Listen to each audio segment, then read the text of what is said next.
RuneScape, or called Gielinor by its earlier inhabitants, is a land filled with wonder. For thousands of years, the land of Gielinor has been the setting for a never-ending adventure.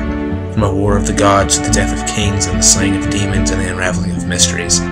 From kingdom to kingdom, this world has become as diverse as the people who live there, and its story has echoed throughout the ages. But to understand this story, we must first go back to the beginning.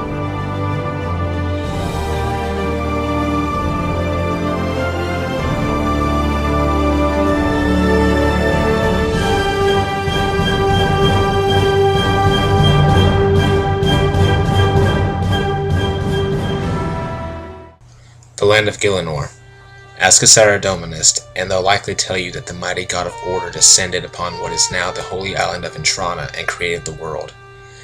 Ask a Gothuxian, and they'll likely say it was their Lord of Balance who shaped the land.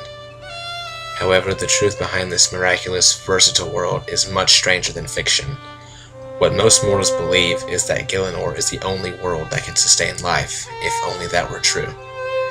In fact, the world of Gielinor was not even the first world to be created, but it was certainly the last. In the beginning, great entities of pure and untamed power, known as the Elder Gods, spent millennia creating worlds. Each one different, each one great.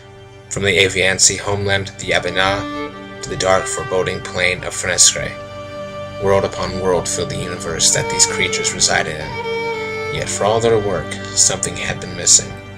None of these worlds were considered perfect in their sight, as a majority of them lacked all but the simplest of life. And so it was that the goddess of time, Jas, created the Elder Artifacts, items of immense strength and power. The goddess full of fire and life crafted the Elder Kiln, a powerful forge that would create the builders of this world, known as the Tokar race.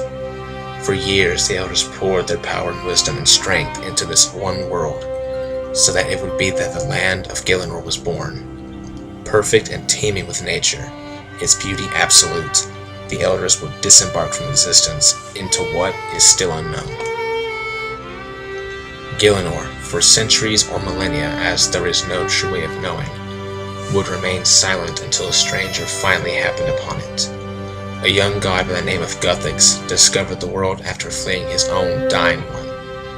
One look at the untamed wilderness and beautiful mountain ranges, and he was overcome by its splendor. Guthix believed that his coming here was fate, that he would play a part in creating a world free from the destructions that the gods caused to his homeland.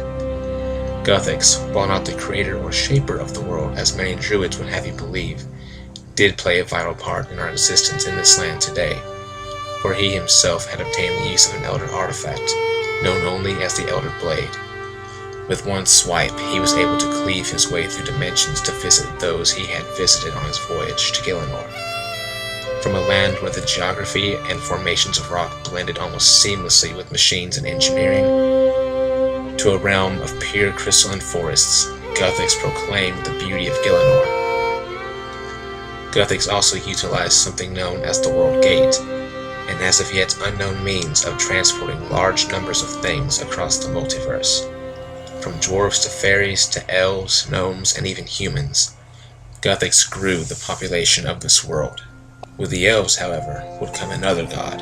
Seren, the goddess of peace and matron of the elven people, appeared on Gielinor with her elves and would come to be one of Guthix's closest friends. Some historians even go so far as to believe that the two had an almost romantic relationship, but that is unknown. Despite all his work so far, Guthix would not leave the mortal races without one more gift. Using the Stone of Jas, the most powerful of the Elder Artifacts, Guthix created what would be known as runestones.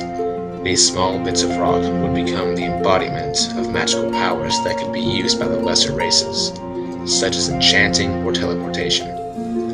The people gratefully accepted these things, and seeing his work completed, Guthix wanted nothing more than to be forgotten by the mortals of this plane. Guthix, while he did feel close to Seren, gave her a choice to either join him or to leave Gielinor forever, as his one wish was a world free from the gods. And when she had refused and sought only to stay with her people, Guthix descended into his first sleep, thus marking the end of the First Age and the beginning of the Second. The mortal races would continue to expand. Kingdoms rose upon all parts of the world, from the elven city of Britannus to what would be known as Asgarnia and Kandarin. Life began to thrive in some moderate form of peace. It is during this time that Guthix's wishes finally came to fruition, a world truly free of the gods. However, despite all this, those very same gods would find the world of Gielinor. But that's a story for another day.